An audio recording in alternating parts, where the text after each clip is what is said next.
Hello, my Crystal Loves Texas podcast family. The trio is back. The three amigos. Hey, everybody. Hey. We were not here last week because, unfortunately, we had a death in the family. And the week before that, Rebecca had a death in the family, too. And it's just been, it's that season. it's been that season. Yeah. So, but we are really, really happy to be back this week because boy, have a lot of things been going on. Yes. And Why does it seem like every time we go away, the tsunami of information everything happens. Yes, yes. But you know, Rebecca, you are absolutely right. But you know, with some of the things that have been happening of late, we need to really, Kim, get those lights. I don't know what we were thinking. I'm glad this is a live podcast because we can just. I guess you were wondering how come those girls look so dull. What's going on with them? But Are we really doing this during the taping? oh yeah, because we're live. See how much more beautiful we look, Rebecca. Yeah, Kim is out of the shot. I'm out of But- the shot. But you know, Rebecca, here's the thing. Since we've been away, the Texas Democrats have responded to the proposed redistricting Mm-hmm. of Texas literally mid election season, Right. okay? Because President Trump said, I think we're going to need, if we're going to be safe, we're going to need 5 more districts. Oh, you heard of the news? Remember we said there's been a tsunami of news. Oh, yeah, absolutely. So the latest news from our dear governor. But It's- let me finish. Okay. Okay. 5 more seats, okay? And without even thinking about saying, you know what? We're strong like we are. We feel like we've got the right message, and we're going to let that message stand and let the people decide if our message is the right one, and just standing on, like the kids say, standing on business Okay. and letting people vote. And if you're that good and your message is that great, you don't have to worry about it because people are they're gonna drink that Kool-Aid anyway. Mm-hmm. But That is the, not the what yeah, is the message, someone somewhere or the parties thereof are not feeling as confident possibly about the message. What do y'all think about that? Well, I just wanted to say, Mhm. first of all, that there's again, as we said on the onset, that there's more news coming out. Yes. And as of yesterday, Mr. Abbott, our dear governor, said that he is now increasing the seats from 5 seats to 8 seats. So The gerrymander expands. yeah. According to Abbott, the gerrymander expands. I watched the interview, so you didn't have to. So Yes. you didn't have to. You didn't have to waste brain cells. I kind of wasted some of mine. Yes. So I watched him on Fox News. Yes, I did. Yes. I did. I watched him on Fox News, and he said that Paxton, and Dan Patrick, which is the lieutenant governor and the attorney general, they got together. They looked at the maps, and they see where they can carve out An additional.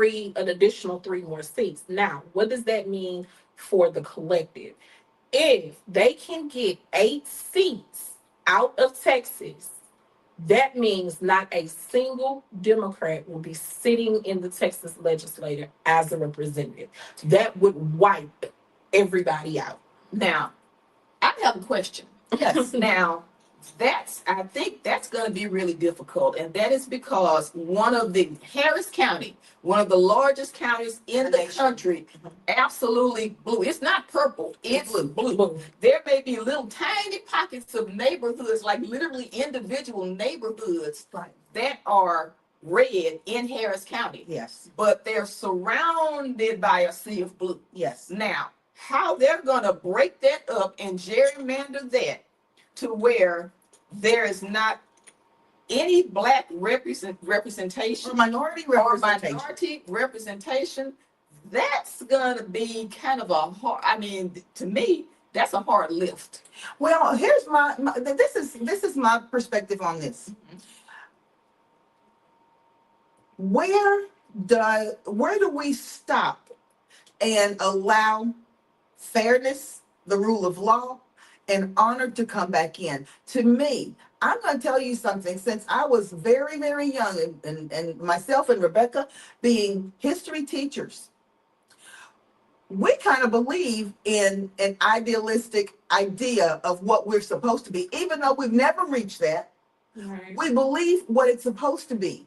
But when anyone comes forward and completely erases any idea of honor being in the Constitution, any idea of fairness, any idea of equity, any idea of trustworthiness, what does that say about our country as a whole, and especially when that's coming from the top? Let me tell you where it stopped. It stopped in 2016. That's where Yeah. it stopped. Okay, so we have to teleport ourselves back to a pre-Trump era in order for that to be the case. Because if we remember back when Biden was in office, he was literally trolled the entire time Yeah, by making it seem that Trump had won this election. Nobody could prove it. He lost every court case. even the red states that he Even wanted the to. the Supreme Court, every Supreme Court justice, I mean, it was unanimous decisions. He could not prove it. But if you tell somebody something long enough, repeat lies long enough, there will be somebody There's a who's going cohort to of people believe it. who will believe it. And that was what we learned. That's what we learned in Nazi Germany. It was called the big lie. And Yeah. that is where intense propaganda got its footing. And we learned about the big lie in Nazi Germany. The years may change, but the storyline stays the same. And then how do we even get to that point? Because Yeah. you know, I'm a historian. Yeah, How do we even get to that point? yeah. We get to that point simply because people tap into fears. Yes, they tap into They fear. tap into fears. And I will say irrational fears. I don't know if y'all will agree with Absolutely. me. Of course. They Absolutely. tap into irrational fears about what's going to happen to their status Right. where they are. So what do I mean by that? Mhm. I simply mean this. In 2047, dare I say less time than that, this is going to be a minority majority country. I think it's 2045. Yeah. Okay. And I said less than that because I see that at in 2029. I see it. And that Absolutely. terrifies a lot of people. People. So when you have been the majority and everything has been focused on you, geared towards you, actually laws have been made around for your comfort. If we're just going to be clear, your comfort and your family's legacies, that is a scary thought, right? Because, you know, even though, and I go back to the word irrational, even though that is a beautiful thing and a wonderful thing, diversity is something to be celebrated, but everybody don't want to share their portion of the pie, right? Because they've had this portion of the pie, the majority of the portion of the pie, for so long. But here's the reality. No, hold on. To privilege, equality looks like loss. Yeah, If something is equal, it is a zero-sum game. that's it. If you have something and I have some, I have to have what you have. I have to take what you have in order for me to have everything. It's no such thing as having divided Equity, that pie. yeah. There's just no such thing as dividing that pie in many of the points of view to the people that Trump panders to. I'm just gonna say it like that. Okay, well I'm gonna play the devil's advocate here. Yeah. We know that in reality, when people are given opportunities to thrive and to reach their pinnacle, people intrinsically create more opportunities for others. Everybody, Mhm. for everyone. So is the fear in other people having opportunities and creating more, you don't want more to be created? Yes. So that, And I'm gonna tell you That that is the fear, yes. again. I'm a historian, and I'm gonna take a page out of history. Reagan.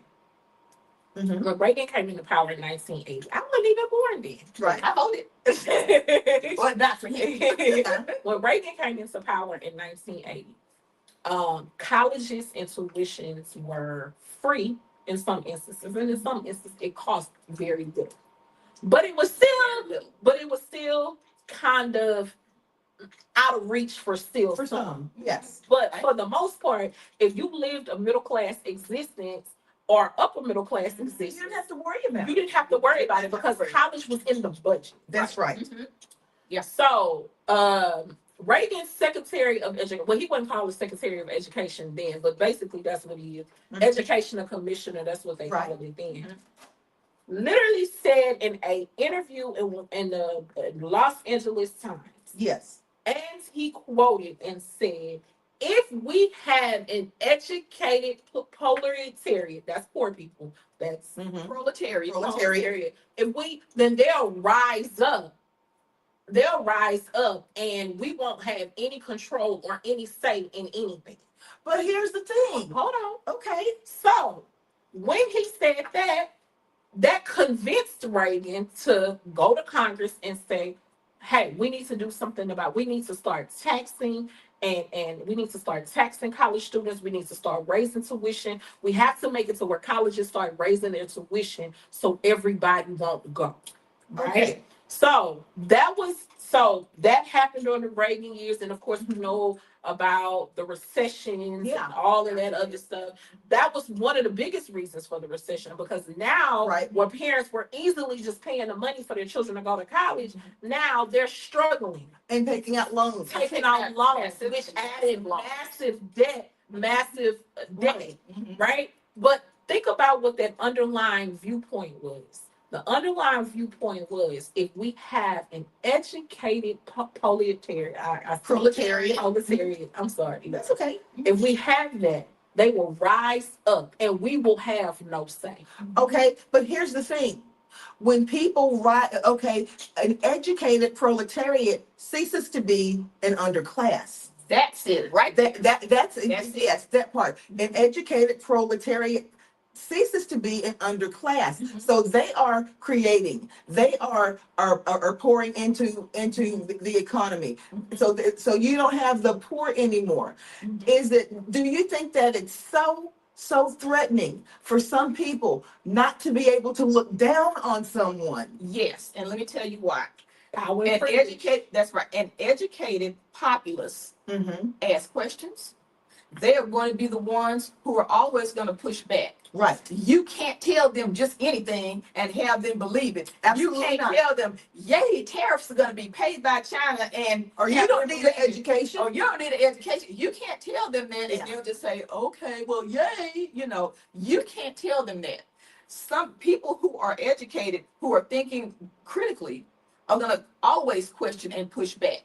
And they're going to make sure that you're giving them the information and the outcome that you promised. That's right. So, yes, I believe that. And then, there you go. It all goes back to that Lyndon B. Johnson quote. Yeah, definitely. Does. Y'all know, the quote. I don't have my phone with me. I forgot it. So basically, what he said is that no, go quote it. Quote it. Look it up, quote him. I was just paraphrasing. Paraphrase. Look him up and quote him verbatim, because these are the same questions that came up during the Voting Rights Act. Right. When he was pushing through the Voting Rights He was Act. trying to champion When that he was act trying to through. champion that the President Southern, Kennedy started. that's right, Yeah. and the Dixiecrats were pushing back on Johnson. And he really, now, because if we ever read anything that Johnson did, he was not somebody who was just a super, Liberal. he was not a super liberal champion of But he the promised, underclass he promised to the push through minorities. President Kennedy's. He did. Okay, And I he have was it. a pragmatist. Yes. Here's what he said. If you can convince the lowest white man he's better than the best colored man, he won't notice you picking his pocket. Hell, give him somebody to look down on and he'll empty his pockets for you. Now, Wow. all that means is that if you can convince someone that merely that skin color was a privilege, merely skin color, Right. at that point, not education, not hard work, Status. anything, not status, class, anything. If you can convince someone that the status was only with skin color, at that point, you can get them to follow you off the edge of a cliff. And I want you to think about this. That makes me think about what's the name of that roast where President Obama was being roasted? Was it? And President. Respondents down Yeah. Yes, yes. And that's when the whole birther thing was born.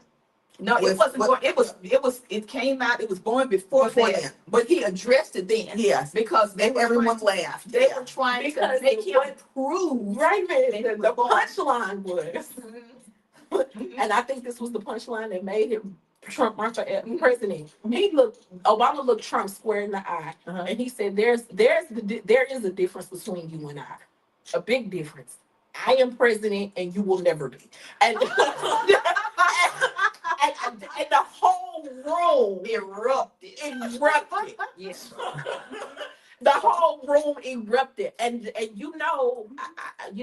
our resident conservative Dedrick Yes. says that I shouldn't be calling people names, but we already see that we have a malignant narcissist in office. Yeah.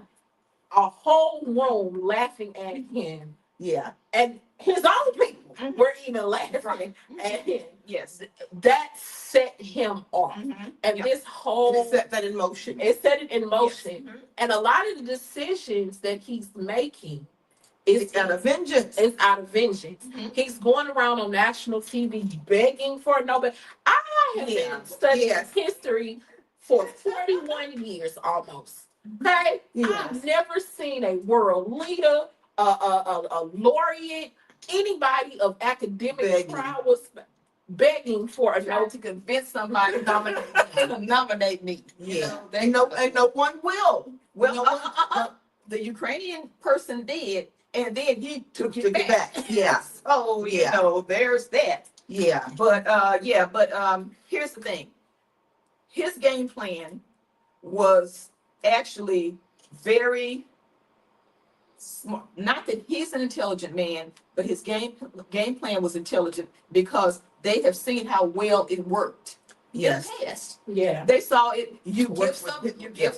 You give someone a scapegoat. Number one. Yeah. You make them fear their scapegoat to the point that if they feel like their scapegoat gets a little bit of an edge or gets ahead or even just does something in their own life and existence to be successful, they're taking And to something- elevate themselves. they're taking something away from you. You make them the boogeyman, you make them dangerous, and you dehumanize them. And at that point, once you get and you repeat it enough, rinse and repeat enough to make enough people believe it, at that point now you have essentially your own little personal cult Yes. you do. who are following a charismatic leader who can say anything they want to say. And that charismatic leader can get as much money out of those people as possible. They will give their last. They will give their last. They will vote against their own best interests. And they will do everything they can to squash those people down who have been dehumanized and villainized. They do their best, even if it means that they go down in flames right next to them. And it's interesting to see that. I watch a podcast that comes on, and it's a YouTube podcast, but wow, is it good?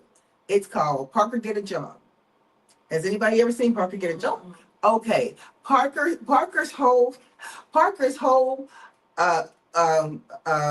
point of being is to interview people who voted for the current president and gets them to defend it. And as they try to defend it, he one by one knocks down each one of those defense points to embarrass them. That's his whole thing is to embarrass the people who voted for the current president. But here's the thing. I'm not saying that that's funny, but let me tell you what's very, Oh, I think very, it's hilarious. but let me tell you what I'll watch it. I I'll watch it. laugh. It's called Parker Get a Job. Parker couldn't be but 27 years old, but boy, he is a political a science major, and he is probably one of the And he has, savviest. yeah, he has a master's degree in public policy. Yes, yes. Okay. But he's young. He's very Yeah. young. Yeah. But on each level, he dispels what these people are doing. I mean, what these people are saying, and they end up scratching their heads and trying to figure out, and then calling him an F-bomb or something, and storming off. But on each of the points that they try to make, he dispels it with facts. He dispels it with facts, and to the point where they try to say, "I'm going to come on and fight you," and then, which makes it look even worse. Well, that's because if someone, let me just say it like this. I always say this: only the true believer fears God, and Right. by that I mean that if your God if I don't believe in your God, I don't care what I say about your God, Right. because it's not going to hurt me one way or the other. That's right. But if you see that I don't believe in your God, what that does is Offends you. it offends you. It makes you angry to the point that you wanna want to fight kill somebody. Yeah. That's right. So at that point, Parker, he doesn't care He about. laughs. He doesn't care about the Parker and guy in Dean. office. He doesn't care. Also, Dean. Yes, Dean. yes. I love Dean. Uh-huh. And he's 20 years old. Mhm. Yale graduate. Well, Mhm. he's in his last year at Yale. Right. And he's economics major, but he has a podcast. Mhm. This is the one that Charlie Kirk refuses to debate. Okay. Because Okay. he was like, "Oh, but that's just a 20-year-old kid." And Parker, Dean loves to pull that card. Right. Why are you scared to defend your argument to a 20-year-old kid? Right. So, but Dean also is another one. He cuts them by the thread. Yes. And then he loves to tell people, "I was a Trump supporter too at one time. But I was also 15 years old and didn't understand the world that they were So going on." what his parents? Yeah. And that brings up a good point. What's that? Y'all have been hearing, I'm sure, about all this. Why are so many young men, becoming so much more right wing, and why are so many young men But here's what they fail to say: Yeah. the elephant in the room. They're not necessarily young men of color. Right. Okay. Well, now they're trying to say that though. No. Hold on. They're trying to say that. Hold on. After the election, when they say, "Oh my gosh, all of these people of color are starting to back, Trump." No, it's not that. A few more. They ticked a few more, Right. but the vast majority It's still. Right. is still. Those people are still Democrats, and not because Democrats have been perfect all the time, which No. they have not. No. It is because the ideals and the policies that they stand for. forth Right. resonate with them more so than the policies of Trump and MAGA. So, and that brings us back to what's going on right here in Texas, right? That brings us back to what's going on here in Texas. As you know, special session started today. The second one. special session, and it started today and ended today. Yes. Because they did not have a quorum. Right. Because the Democrats are still out of the state. One of them is coming back tomorrow. Right. So I think now they're getting closer to a quorum because some of them are starting to. But Kim said something. She made a point that a strategist said about the. Well, Kim, was it you that made this point? Maybe not. Maybe I heard this on No, that was me. ABC. What's the point? Okay, this is the point that ABC News made. The Democrats said that they would return on two conditions.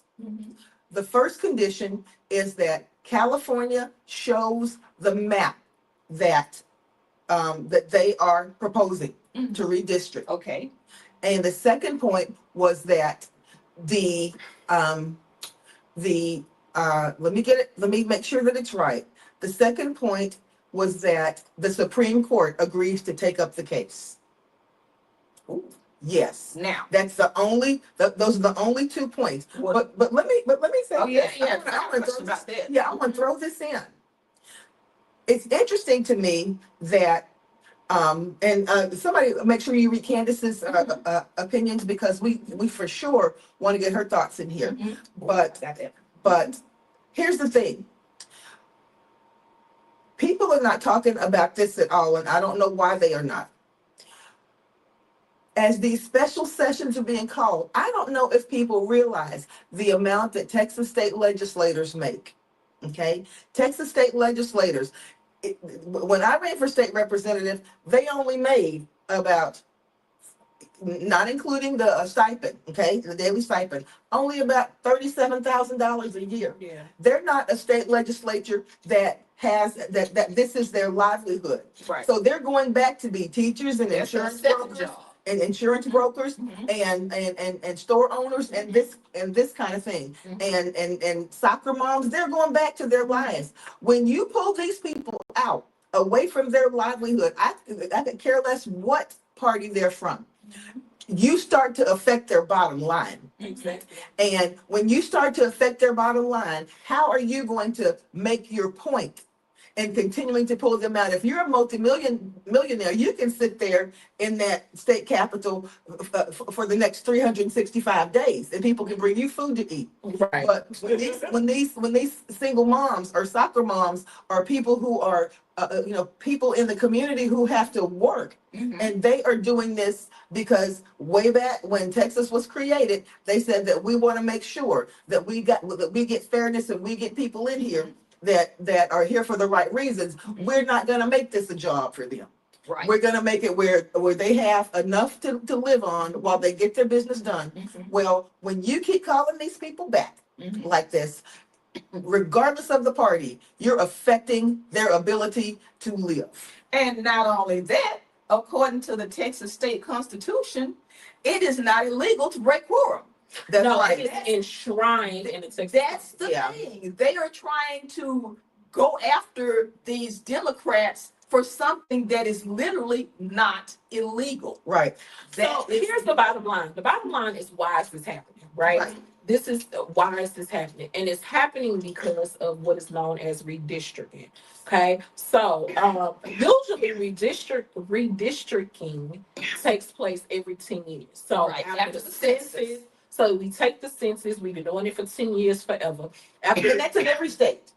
right. Correct. So for those of you that don't know what the census is a count. That's all it is. It's an official count of how many people live in America. Right, in the United States. In the United States.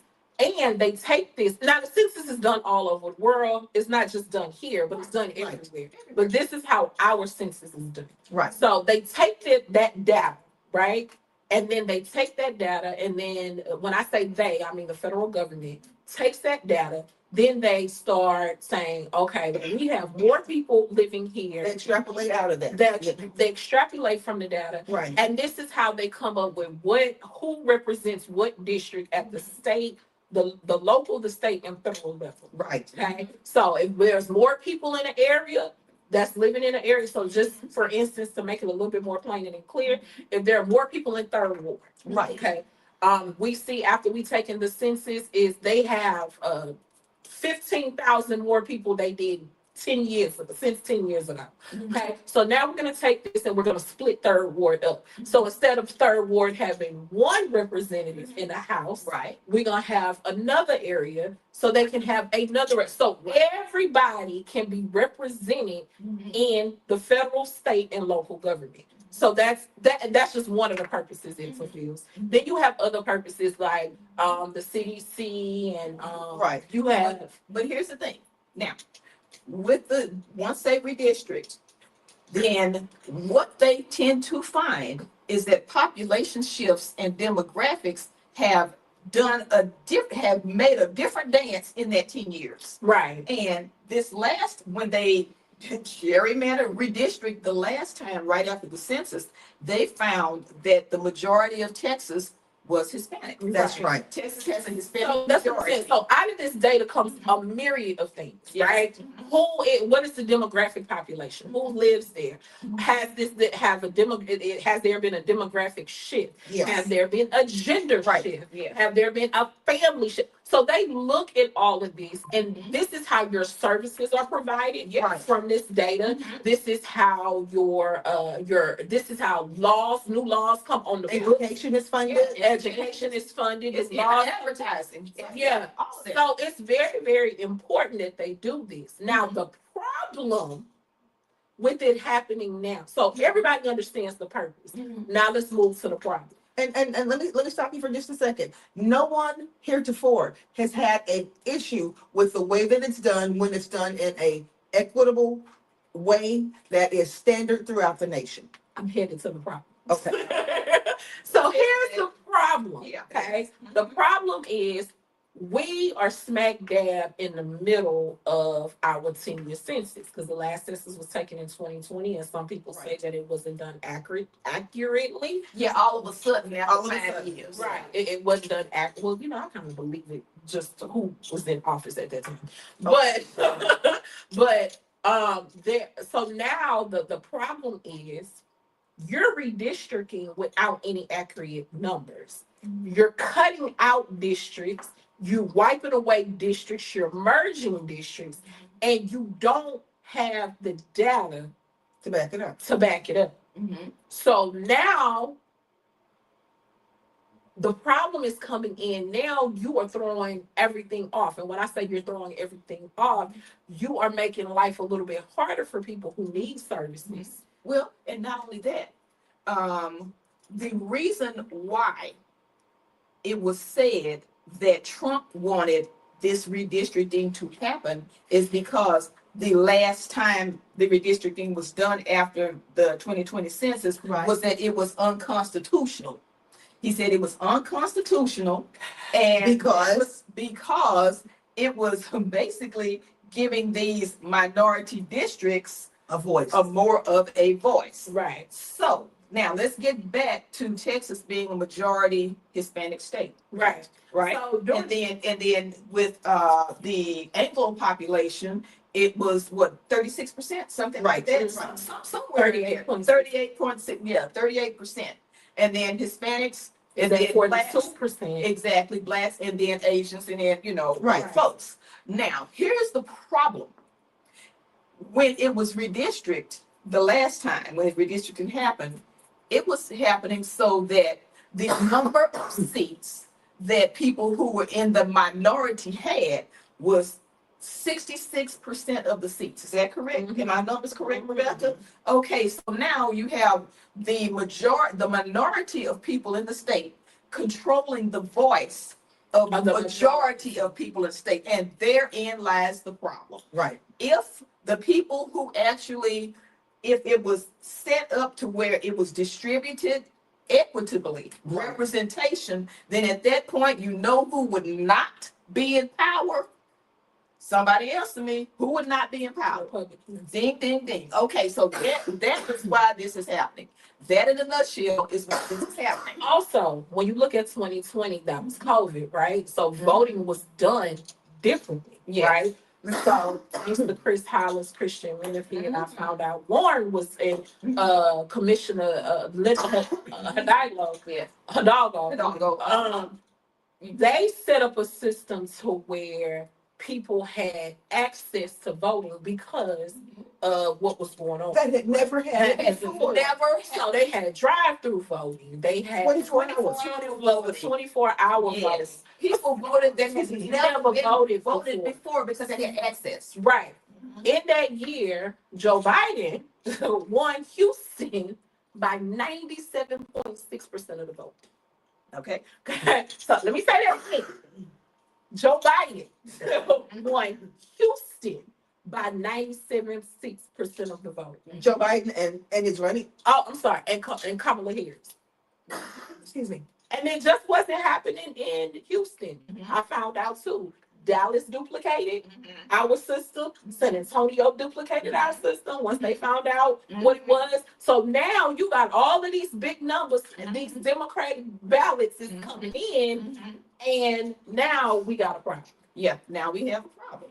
The problem is that all of a sudden, the voices that were never being heard before because they were essentially squelched for whatever reason, now they're being heard. Now here's an issue.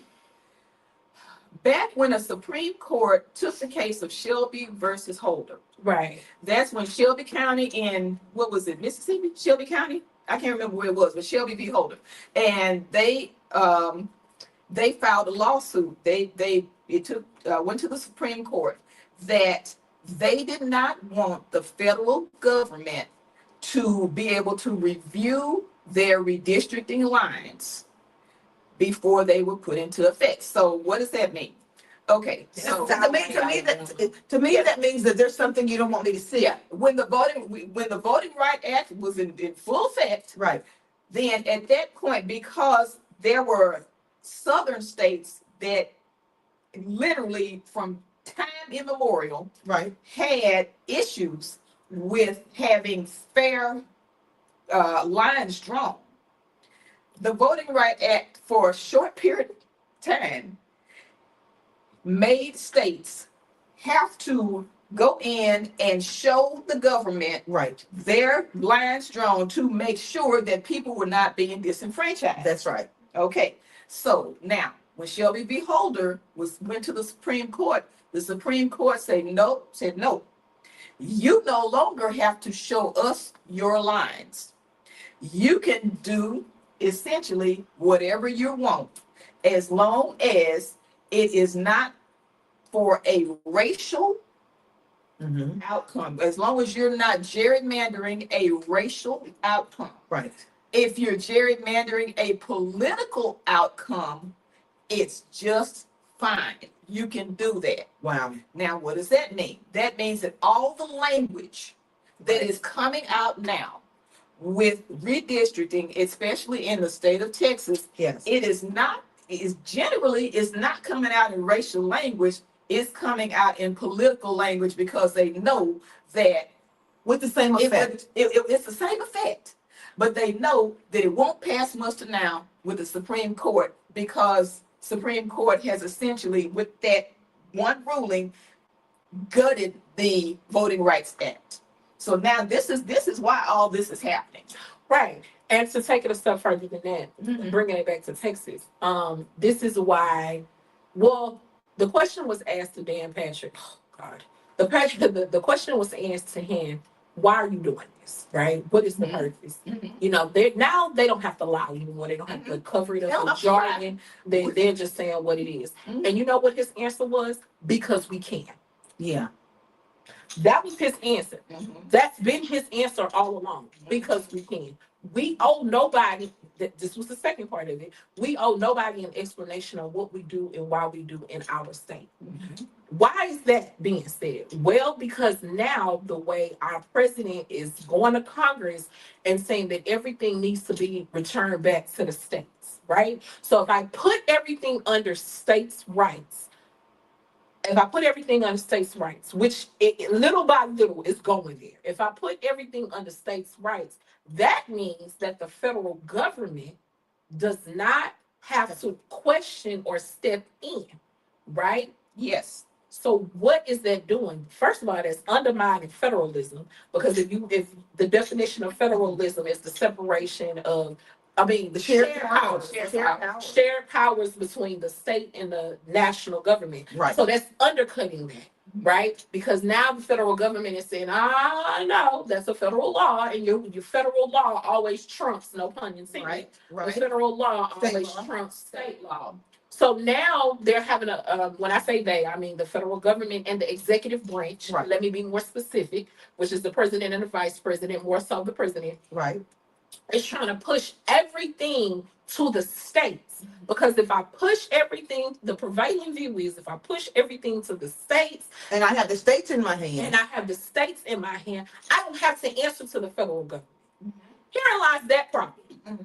We pay taxes Mhm. to the federal government. So it's essentially no taxation without representation. Right. Because Yeah. I pay taxes to the state. I'm sorry, I The pay federal government. I pay taxes to the federal government, but you're not abiding by federal government standards because everything is brought back to the states. So now you have this big fight between red states and blue states, right? Because blue states they march to one drum, and then red states march to another drum.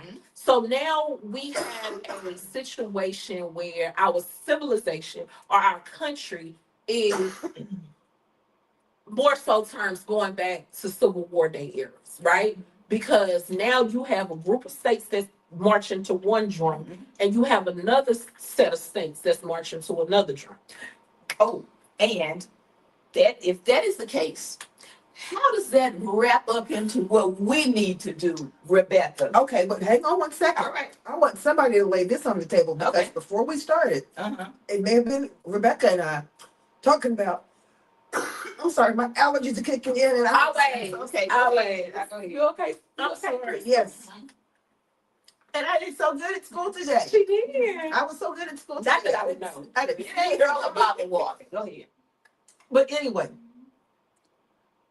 we have Democratic governors who have said, if this doesn't stop, we are beginning to fight fire with fire. Yes. And I want you all, since my allergies are kicking in, tell me some of the ways that those Democratic governors have suggested to fight that fire. Well, they also decided to redistrict. Okay. Now, again, I did say there's a difference between how blue states handle it and how red states handle it. In Texas, and I'm just use this one example because we live here. In Texas, we don't have an independent commission Right. handling redistricting. Mhm. It's up to the legislators. Yes. Okay. So you take that how you want it. Okay. But in California and New York specifically, they have independent committees that handle redistricting. Yes. Right. Right? So the legislators' hands are not on it. So Right. once redistricting is being proposed, then the voters vote on it. The Right. legislator don't have a say, they just follow suit. Mhm. Now what Newsom in California is doing and what Holcomb in New York is saying Yeah. is forget all this. Mm-hmm. We gonna put it into our legislation. Mhm. Well, what's the problem? You have more Democrats representing those states than you do Republicans. Yes, and one thing that in California, after all this came about, Mhm. with Newsom saying, "Okay, I'm going to redistrict and redraw these lines," you know what would happen? There are, I think it was 5 California Republicans that would literally be drawn out of their Not, districts. not five. It's 6, It's 9. 9. Okay, so 9. So now there we go. So right now it is, if all this goes through like it does, and now Democrats getting a little bit more of a backbone. Thank you very Yes, much. thank, yeah, finally, That means that now you got to race to the bottom. right. There are certain states that do not have enough inhabitants to just redistrict and just add a whole bunch of seats. You're not Right. gonna have a You got your Wyoming, Wyoming, you know, North and and South they Dakota. can't just Yeah. go in and say, I'm gonna redistrict and I'm gonna add 10 seats. You can't do it. It Right. has to go by a state's The population. population. That's right. And that means the most populous states in the country Are gonna be an advantage. that's right, and they are blue states. Right. But here's the thing though. Mhm. Well, actually, no. Red states. Let me tell you why. Not the Because, most populous. yeah, I'm gonna give you them Okay, states. all right. Texas being one of them, of course. Of course, yeah. Florida, Florida. Ohio, Mhm. Missouri. Mhm. Tennessee is already done. I mean, that is Mhm. 9 Democrats. Okay, now. but you have to, but you have But to. here's the thing, You have to- when you, Oh, in Indiana, Okay. they have a large in Iowa. So you have 8 states okay, that have the population to do so. I Okay. looked it up. But you named some states there. You named a couple of states, Mhm. just like you said about Nebraska 2 weeks ago. Okay, Mhm. no one saw that coming. Right. Okay, but you named some states that just within the past 6 months, because of the climate of what has happened in the White House and the kinds of things that have gone down to affect the people in those states who voted a certain way, who never thought things would go down like that. Right. You got something that is very, very different that may happen at that midterm. well, and Right. but not only that, you have states like New York and California, that are huge population centers, both of them. And the other states that you name, they might be able to add what, 2 more seats or something like that if they redistrict. Yeah. But Ohio has enough to add 5 more. okay, but in other words, so that means that theoretically, New York and California and the other states could add a whole lot more. But here's the seats. difference, though. Okay. It's the timing, though. Yeah. Right? Yeah. Here's the timing. Yeah. The red states can do it like that because they control the majority Right. in their state. And the blue states try to be fair. Right. But not even just trying to be fair, because the way their system is set up, Yes. they can't. Newsom can do it. I think he has leeway. Yeah. I don't think Holcomb has leeway Mhm. from what she's been saying. She Okay. doesn't have the leeway Yeah. to do it in time. In She time, can yeah. get it done, Mhm. but not in time. Right. Newsom can. He has a little leeway. So I was listening to a Democratic strategist, and he said, going back to the zero-sum game, right? Yeah. He said that when it comes down between and he works for the DNC, he said when it comes down to the fight, as the redistricting fight, the Republicans got it hands down. Just with those 8 states that I named, Okay. including Texas, that'll wipe out power for the Democrats in the South. Mhm. But here's where New York and California and the blue states Can pick up slack. can pick up slack. Not even pick up slack, crush the whole thing. Okay. Yeah, what's out? Because the blue states pay the majority of the federal taxes. That's what I wanted to get to. Mhm. The blue states pay the majority of the federal taxes. The red states are literally being fed by the blue states. Yes. So if That's the true. blue states start saying, okay, Hold. we're done, you're not getting a dime an hour money. All of the red states, with the exception of Texas. Texas is the only one that can stand alone. No, not even Florida. Not even Florida. Okay. Texas is the only red state that can stand alone. Okay. It'll be a Great Depression. You look at Alabama, Everybody loses. Yeah. Everybody loses. except Texas. Yeah. And I have to keep saying But the thing about it is because when everybody Texas does not depend on. They depend on federal dollars, but they don't depend on, because we're an oil and gas state. Now we're a tech state with Elon Musk moving his company here and Jeff Bezos. But we're not autonomous. We still have to function within that body. Right. But what I'm saying is we don't need blue states' money to survive. But if That's the what blue I states think. pull, this is what I'm saying. If the blue states pull that federal funding, no matter what, Texas can survive on its own, but it cannot. It's not an island. It's got to be able to function within that. And I'm gonna tell you this, I don't know a whole lot of Texans who are magnanimous enough to say, okay, well, because we have so many, wonderful things in Texas, we have a lot of money coming in, we're gonna fund our red state brethren. Oh, Oh, no. absolutely not. In order to make this, No. and to At that point, it becomes every man for himself. Right. Yeah. And that's another reason why the focus is so much on Texas, because Texas alone, when I say they don't need the federal funds to survive, we just don't, because we got tech here, we have oil and gas here, and it's been keeping us afloat forever. Now, the other red states, when you look at a state like Alabama, 60% of Yeah. the state's revenue that comes from Alabama comes from the federal government. Who pays into that federal government? New York, New West Jersey, Virginia. California.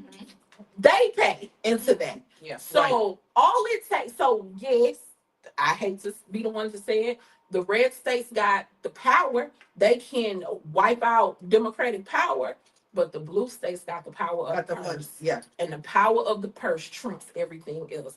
And I guarantee Yeah. you, if this is a race to the bottom, Mhm. and this is my thing with the southern states, you playing with fire. Right. Because you ain't got no money.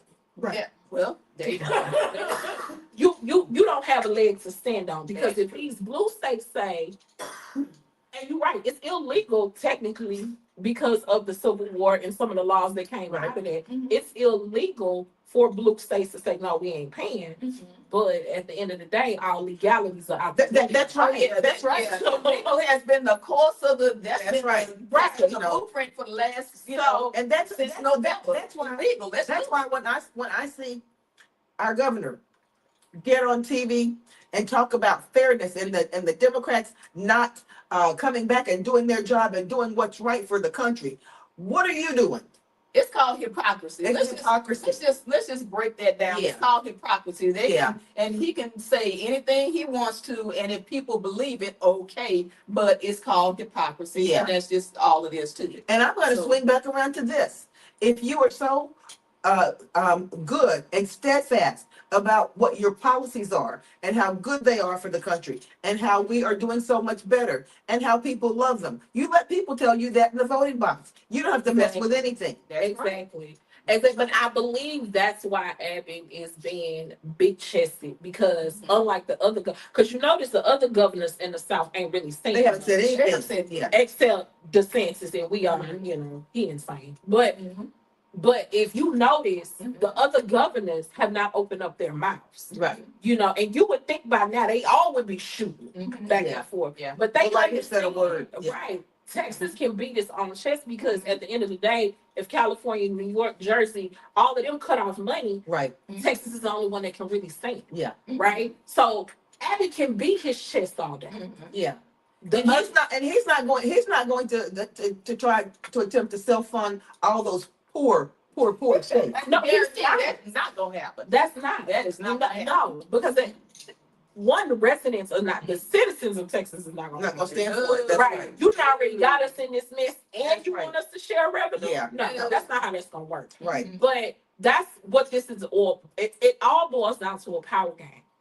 Going back to our president, the conversations that we're having now, he doesn't understand any of this. So Either he doesn't understand it, he doesn't care. or he doesn't care. And I'm gonna say it's both. Right. You have somebody who's in office who just has no idea about constitutionality, has no idea what the other states are dealing with, has no just Who doesn't have a touch point with what regular Americans are dealing with. right, And like you said, truly doesn't care. right. And so many of these things, what he wants to do is he wants the president, I'm not gonna say our president, I'm gonna say the president is trying to do his best to make everything conform as much as possible to his will and his thoughts of how things need to be. The BS bill, Right. the Project 2025, that kind of thing. Now, here's the thing. This is what we have to do. We as an electorate have to wake up.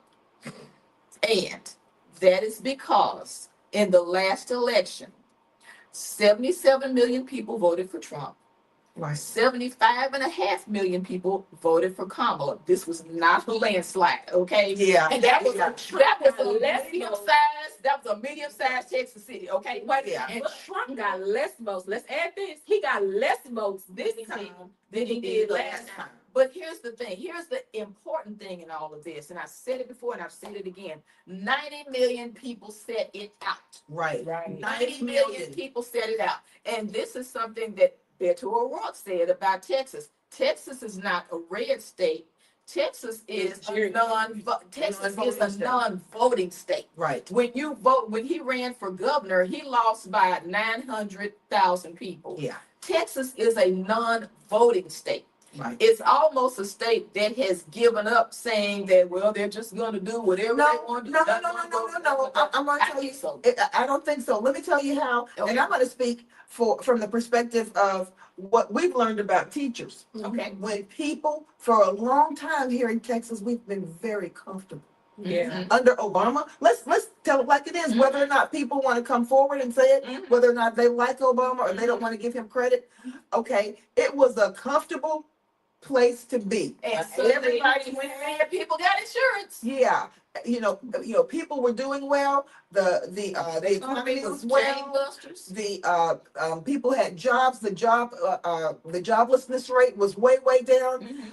When people are comfortable, they're not paying attention to what's going on. Right. And when people are not paying attention, those people who are grafty, who are seething in the back behind the shadows, are just planning and plotting how they can come in and snatch something when you're not looking. We weren't looking. You know what, Crystal? You're generous. You're very generous, and you always see the glasses half full. All right. I don't. Okay, how do you see it, Rebecca? And then we are gonna get to Candace's comment, because Yeah, we want to talk about that. Yeah. I don't.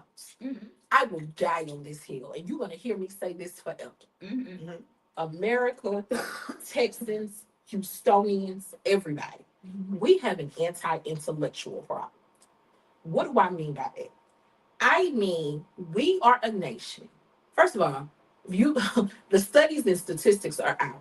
67% of this country reads at a fourth grade level, and 73% of this country thinks at a sixth grade level. You don't believe me? Google it. I promise you, you're going to see it there. So, what does that tell me? We don't research, we don't seek nothing out. We can't ask questions because you don't even have a cursory understanding to even ask questions.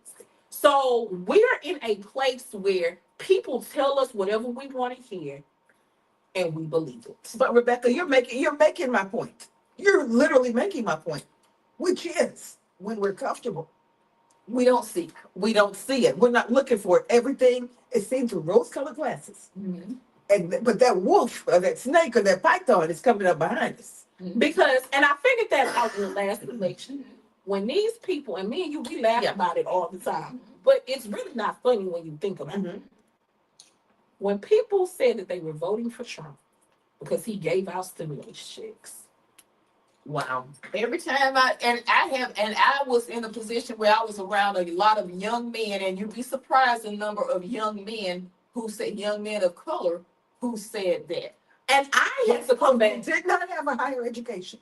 and I had to come back and say, you mean the Inflation Reduction Act that was under Biden and Harris, and that wasn't even under the Inflation Reduction Act, that was actually under the COVID Act. I can't think of the name of it right now. But and then you had, and scratch all of that, It was that you had Congress, you had a Democratic Congress, you had Democratic rubber stamped it, and because money does not come out of the executive branch. okay, but here's the thing. Money comes out of Congress. Here's the thing. Nobody is looking at all of that. They don't Only want to thing see is- it. Let me tell you what they saw. They saw a check come in the mail, and whose name did it have on the check? And we all know this because And he held the checks up. for the first time in history, He wanted to sign the checks. the first time in history, the name of a president was on the stimulus checks, Right. not the name of the who was Treasurer. it? The treasurer, the Department of the Treasury. Yeah. It was the president. And for people who do not think, any further than right here, all they saw was Donald Trump on a check, which meant that Trump gave me money. See, anti-intellectual, that's absolutely true. Nobody looked any further than that. For these people who drank that Kool-Aid. But no, Nobody looked but any further than that. you said yourself, you said forget all that Trump's name is on the check. But the division of powers and who does what, you learn that in the fourth grade. But hold on. And you learned He it was again in the eighth grade. Like, But he was the one who could put his name on the check. It wasn't Congress. Congress allocated it. right. But as far as whose name went on the check in the printing, he had the power Right. to do that. Congress approves money. No money comes out of no money comes out of that treasurer, the United States treasurer, The Congress does not approve. until the Congress approves All of right, it. and let's be clear. Could you have named? You could, but your average Joe on the street couldn't name one person in Congress.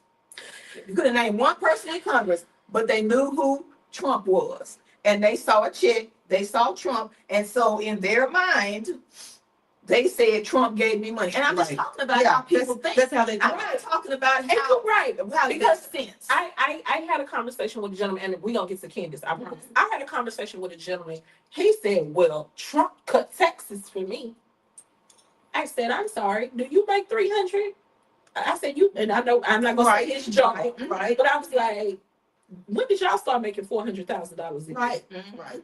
Because What Trump cut was the capital gains tax Mhm. for the wealthy. Wealthy. And you had to make $400,000 a year Or more. or more for that. Right. So how did Trump cut taxes for Well, you? I know where you were. What? So it's just like, how did Trump cut taxes for you? They're listening to the rhetoric. Yes. They're listening to the And I rhetoric. might have been talking to that same dude when somebody told me, yeah, well, Trump cut my taxes and I didn't have to pay this on this. And I say, well, you know what? You might be part of the 1%. I'm not part of the 1%. I'm part of the 99%. And when people say, oh, you're going to get more in your tax refund. Now, number one, if you get a tax refund, that means you are probably not in the, I know you're not in the 1%. Exactly. Yeah. Okay. So if you got a tax refund, the average additional money in a tax refund was $46. Yeah. Okay. So when people say, oh, we got more than tax refund, you wasn't getting no extra, you wasn't getting what Jeff Bezos is getting. You Right. got an extra $46 in a tax refund now. If that extra $46 was enough to make you look at everything else that he That's was being doing done around and you. said, I don't care about this, I got my $46, well then we know what your soul is worth. When people say, what is the price? So how much does it cost to sell your soul? If it's There it is. $46, there it And is. that's Okay, before we go off, ladies, before we go off, I'm gonna let you make that last point. I want to speak to what Candace said, Okay. and then I want us to touch really quickly on what's been going on in Washington D.C. within the last week. okay. Okay, let me Federal go troops, ahead. Let me go ahead and get Candace right quick. What did Okay. Candace say? Candace said, what's not being discussed is how this affects small business. People have to know why they need to be a part of the conversation. Okay, I'm gonna throw something in there for small business that I have an intimate knowledge of that's been in the Yes. headlines this week, and that is tariffs. Right. Now, we have the president who is touting this. We have 300 extra billion dollars in tariffs coming in. Yay, tariffs. But what he is not telling you, and what no one in that White House or in that Say it. administration will tell you, is that tariffs are not paid by exporting countries. China is not paying You're not tariffs. chopping China's head off. Brazil is not paying tariffs. What are India, tariffs? no, India, they're not paying Pakistan. tariffs. Yeah. They are not paying tariffs. Right. Tariffs come. Mexico is not. That's The right. money comes when those goods come into an importing country, the United States. Small importers have to pay money. They have to pay a duty Yeah. to get those goods out of customs. Tell them about our story. And Even as a when small, they small get those, importer. yes, when they get those goods out of customs, they have to pay for those goods to be imported into the country. They will stop them right there They at will the, stop at them. the dock. That's right. At the dock, at the airport, or however your point of And entry. you got to go and scratch up that money, Whatever however your you money- got to do it You to can't, get your goods. you can't pay it by check. Nope. You can't pay it by credit card. You It got is to wire it. wired Wire to the transfer. federal government, a wire transfer, and until that money hits the federal government bank account, You you can't have cannot get your goods. Tell If you a refuse, quick story. yes, if you refuse to pay, you don't get your goods. When we were importers, we imported leather jackets from Pakistan. We imported fabric from South Korea Right. at that time. Right. We imported shirts from Mexico. We imported, and those were finished goods. Right. And we imported finished goods From Canada. From Canada. Right. Now, at that time, Canada and Mexico were part of NAFTA, NAFTA. North American Free Trade Agreement. Yeah. Because we're all in North America, that means we did not Tariff-free. pay any tariff. We Yeah. paid no tariffs on anything. So we tried to source It's- goods from those neighboring countries. Exactly. Now, if we went outside of the countries, outside of North America, we wanted to make sure that whatever the tariffs were low enough. We didn't really know this at the time, but the prices that we were getting were low enough to where those countries included all of those, to where we would not have a big amount to pay, and So I'm far gonna- as so I'm the gonna- customs. Hold on, Okay, wait a minute. go ahead. Finish. Come on, Bill. Now, when we had fabric come in from Korea. It was a Great prices. small, great Great price. prices. Oh, It it was was so beautiful good. fabric. It was Yes. so good. And the Korean folks said, well, yeah, there's a tariff on it, so you're gonna have to pay that. But look at these great prices. And we were like, yes, we bought them. Yep. Okay. So when we went and those things were coming in, we got a bill of, it was at least in the high four figures. Yes. Okay. And we were like, what in the Oh heck my is this? gosh, what are we gonna Went do? to the airport. What are we gonna do? And they had all our fabric in boxes. And we could not do a thing until we paid that. We had to get a loan Yes. in order to pay that money. Yeah. In order to get our things out of customs So and that we could therefore send them to the manufacture our goods. manufacturing. All that to say that these small importers in Walmart, they can front load. They bought a whole bunch of stuff in the summer when the prices were low. They're But gonna even sell it on Walmart customers. saying, They're even gonna Walmart pass it on saying, to customers. Mhm. Right. Go ahead. But small importers are the ones who are gonna be broken. Small businesses will be broken Right. because all of that money that they have to pay, they're either gonna pass it on to the consumer and make the prices So high. extraordinarily high, much higher than you even thought it was gonna be able to bear. It's not Or it's not they gonna be will go feasible out for of business. consumers. Yeah. Now, at the end of the day, what do you think they're gonna do? Do you Yeah. think they're gonna eat that and go out of business, or you think they're gonna pass them along to you? They will pass them along to you. And that's just one of the ways that small business is gonna, and a lot of small businesses are gonna be affected that you don't even realize are importing goods from out of the country. Right. All right? also just along with that, I don't have any experience with that, so that's why I'm quiet. But which I think Trump should do the same. But this is why you have, now I can't speak to this. This is why you have all of these countries racing to make these deals that he's talking about, because they know that their people are not going to have to pay it. Yes. Yes. Right. That's it. Yeah. They know. That's So it. when you hear it on the news and these headlines, Japan was on making the deal, and Yeah. Vietnam, right? India. Vietnam and India and Pakistan and the EU, when they all rushing to make these deals, they know and understand better than the. They know and understand that their people are not coming off of it. I have to keep telling people. I don't have the experience of that, but I do have a cursory understanding of it. Tariffs is a tax. Yes. Tariffs is a tax. Let's say again. Tariffs is a tax. And it's a tax that you are The going to consumer. pay. The consumer is going to pay. Small business will pay and pass it along to the consumer. In a nutshell, small businesses pay it, small importers pay it, they pass it along to the And consumer. let's be That's realistic. the case. Let's be realistic. Small businesses pay it, but at the detriment of what? Many of those small businesses will not survive this. That's what I'm saying. Yeah. If those businesses have to pay it, they have one or two choices. Either they're Raise going those to, prices so either high. they're gonna go out of business, Yeah. or they're gonna pass it along to a consumer, Right. to us as a consumer in mass. All 350 million of us are gonna we're gonna have much higher prices to pay. Right. So when Trump is touting all these billions of dollars that are coming in through tariffs, trust me, It's coming out of your pocket. you look in your own pocket. That's Right. where it is coming out of. And let's not forget the promise that he's skirting around for Americans. That's he's saying, with all of this extra money we have coming in, we may just send checks Because of the tariffs. Right. We may send you $3,000. We may send you $2,000. Well, We may send every family $4,000 or $5,000. so what we're gonna do is we're gonna charge, get this money clawed from our small businesses who are gonna pass along the prices to you in higher prices. And then what we're gonna do with the money we've collected from small businesses, we're gonna go in and give you a check to pay you, I guess, back for what you have, A little bit back, maybe a little tiny percentage. yeah. Throw you a crumb. Yeah, it ain't gonna be, and trust me on this, it ain't gonna even be like that. And then that still has to get approved by Congress. Yeah. Because he can't skirt around them And- to give them anything. And understand, if that happens, trust me, inflation is not gonna be going down anytime soon. No. All these have and it's gonna Small be, businesses it's gonna will crash.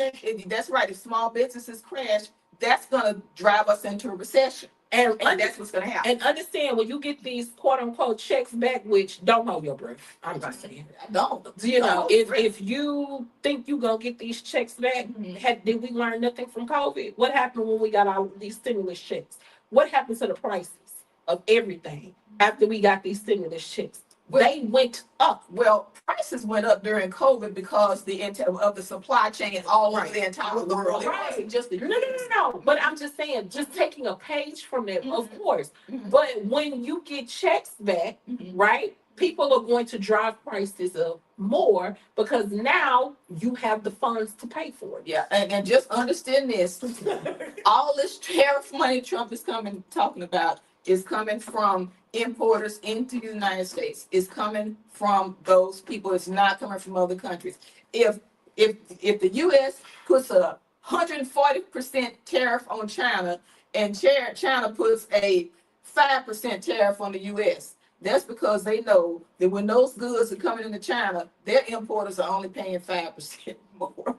Right. US importers are paying 150% more. And let's That's be- how it works. And let's be real. It's not an equitable. It's not an equitable trade the way the way that the U.S. and China trade, simply because their products over here are at much greater demand than U.S. products Oh, are that over comes, there. now that comes You into know, that comes into the second part of the thing. you know, they're not clamoring to buy Fords and GMC trucks. They're And not. then, for what? Because all the parts come out of their factories. Thank you. And this is part two. When those items come out of those other countries, Yeah. The things that we have over here, let me just put it in a way that everybody can understand.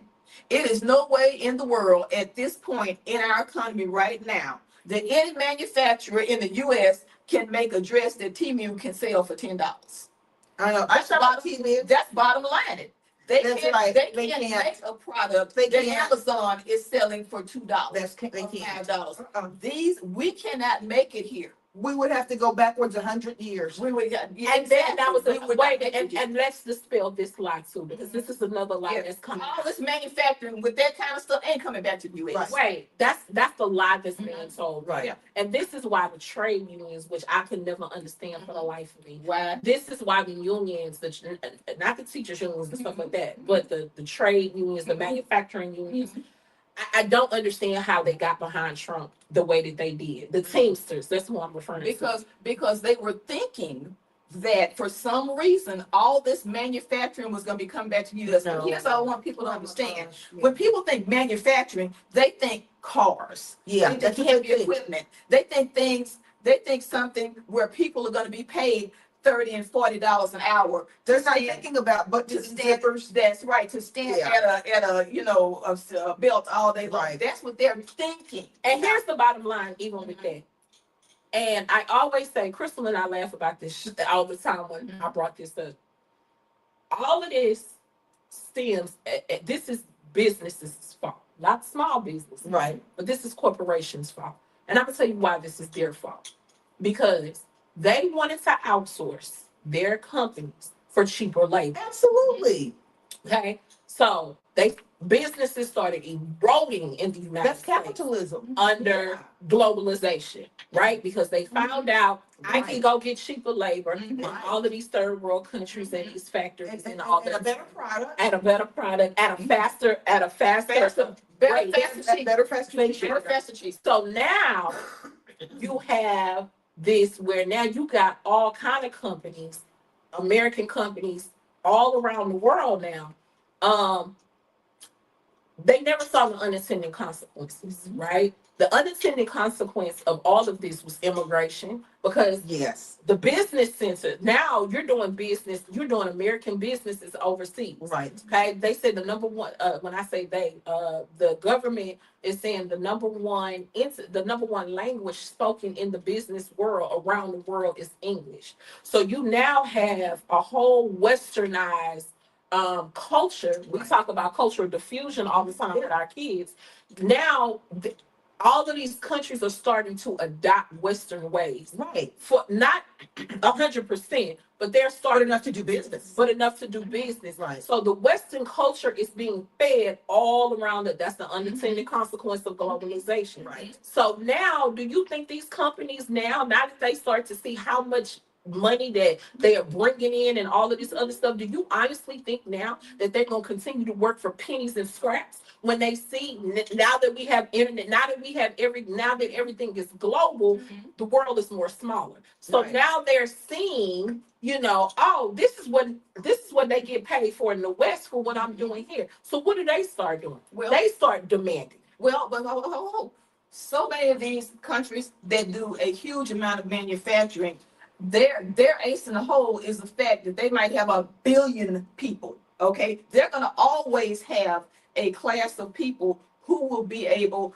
to work for the lower wages. Right. They will Absolutely. always have that. America does not Have have that. that same And I agree. class of people Right. who are going to work for those lower wages. And I agree with that. But now, what are the new problems that are being added to So music? it's a whole. And I'm not even saying problems. I'm saying it's what the government feels is problems. The immigration, Right. That's right. the students from around the world wanting to come here to get educated. Yeah, And all of these things have contributed because of globalization. That's right. My point is, you're angry now Yes. and you're mad for a system that you set created. up.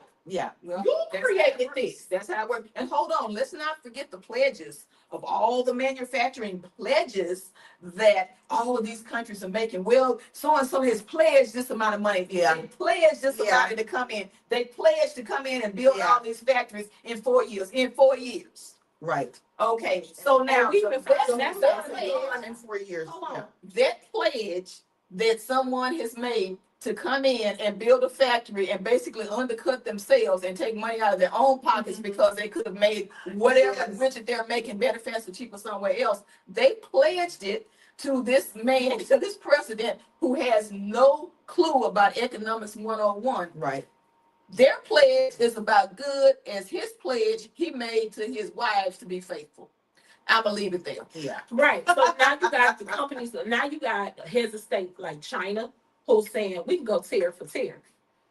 Because, and a lot of people don't like to hear this, but I have to Right. say it, China is 15 years ahead of the United States in just about everything. Yes, Okay? yes. Just about they're Yes. 15 years ahead of us. Right. Yes. So you have somebody like Xi Jinping who is not moved in the least bit No. about, They just wait it out. They're just gonna wait it out. right. Yeah. And they'll still be in a good place. And while because we're not their only source. Well, of we're income. trying to take the country back to the 1950s and drill, baby, drill.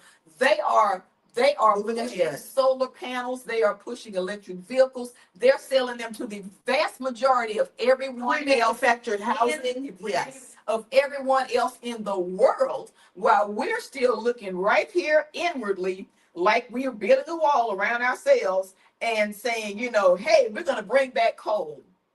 You know what? One of the It's ambassadors, from China. I saw an interview with her. I know we're gonna wrap this up. I saw an interview with her on 60 Minutes, and you know what she said? She said one thing about America that amazed me is you guys still have power lines. I know. Nobody else has She help. said Yeah. I haven't seen. Only third world countries. Yeah. She said I haven't seen a power line. Oh gosh, since '95. Like I mean, Yeah. Yeah. this is what I'm saying. Yeah. There's They so have technological- other countries have very inexpensive solar panels that they can put on the outside of their individual apartment units. Right. They have inexpensive things like that. Yeah. Whereas with us, we don't, because we are not pushing and are encouraging Development. the development of clean energy And and our technology. new technologies. We're still having things that are from back in the 50s, 50s. 40s, And 30s. 90s. Yeah. Like I said, next we're gonna be saying we're gonna really get those horses and buggies back out, and we're gonna clog hop, baby, clog hop. I don't know what we're gonna, I mean, Rebecca and Kim, mhm, you know what I'm about to say. I know. We You can say our know what I'm about soapboxes to all day say. long. And we don't want to do that because We're not. when we come back next week, one of our resident conservatives possibly two. and possibly two, are going to come on, and we are going to put their little feet to the fire and ask them about some of these policies and see if they can defend them. By that time, I'll have the rest of the big BS bill. I have read the rest of it. I've read half of it to my own detriment. Yes, Now you see how I felt when I read When I- Project 22. When I felt like I wanted to just fall asleep and snore. But Oh, but no, Project 2025, that was too but intense. but Kim and Rebecca, listen. Today, we just peel back the first layer. I know that. Mhm. There is so much. We didn't have during President Biden's term in office, we didn't have hardly any I want to say turmoil and confusion and all kinds of. Presidency was boring. How it was supposed to be. Oh my Yes. gosh, You everything can take a deep breath. Yes, you could. But that's not the case anymore. And I'm going to tell you, I want things to be calm again. I want to have an America whereby we look up to the presidency because that is what honor, that is what goodness, that is what faithfulness and truth are supposed to embody. And as a history teacher, these are the kinds of things that when you tell a kid one day you can be president, think about telling somebody that now. Think about what you're saying. We If need you're to saying stop. that now. We need to stop telling our children Oh they my can grow up to gosh. be anything they want to be. And I'm gonna tell you why I say that. Because this is why we're in the mess now. No. We I have to simply say, No. no, just like in history, what we tell our kids, when there are mistakes in history, you take the steps necessary to correct those mistakes, to learn from them and go forward. Kim and Rebecca, with that in mind, like we say every week, and we will be back every week, and we might even have why have we not told Candace to come on here? Candace, We need Candace in here. Candace, we need your help. Oh yeah. We And don't have a whole yeah, and political round table. Jeff the tax lady. Come on, Candace, come on. But yeah, and we may be in the big boardroom the next time, because we need to really have some thoughts and some ideas coming forth here. And if nothing else, I think that as we all come to the table, what one commonality that we're going to come to is that, wow, in this next election that's coming up, if 90% of the people don't get off their butts and vote, then you get what's coming to you. Are we You gonna get be what's able coming to to you. vote? Yes. Oh, Oh, yes. Stop. We Oh, gonna be able to yes. vote? Oh, yes. Stop. Hold on. The people who have been sleeping. Yeah, it's are time gonna to wake up. Wake up. It's time to wake up. That sleeping giant is gonna wake up and it's gonna surprise everybody. Even some of those teachers out there that I teach with who say, I never vote. Oh my gosh, these are teaching our I'm children. apolitical. I just don't vote. I'm apolitical. You But know, you know because what? nothing's gonna be any when it's- different anyway. I have teachers that say that. When it's Yeah.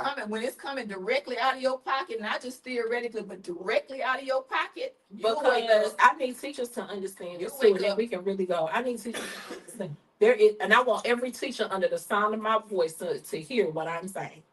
Okay, there is a play that's at work right now to get you out of your classrooms permanently. Right. And you discuss that on the next. No, I am. That I want y'all to understand what I'm saying. Mhm. There is a permanent game plan to get you out of your classrooms permanently. And the new game plan is called AI. Now when I say they, tech people and everybody else are saying now that the only thing a teacher is going to be useful for, hear me when I say this, the only thing that a teacher is going to be useful for is babysitting. Because AI is going to do everything else. They are trying to program it now to that point. There are some. So keep that in mind. And Sisa, All right. Like we say every week, we can do it. guys. Bye. See you. Do it. Goodbye.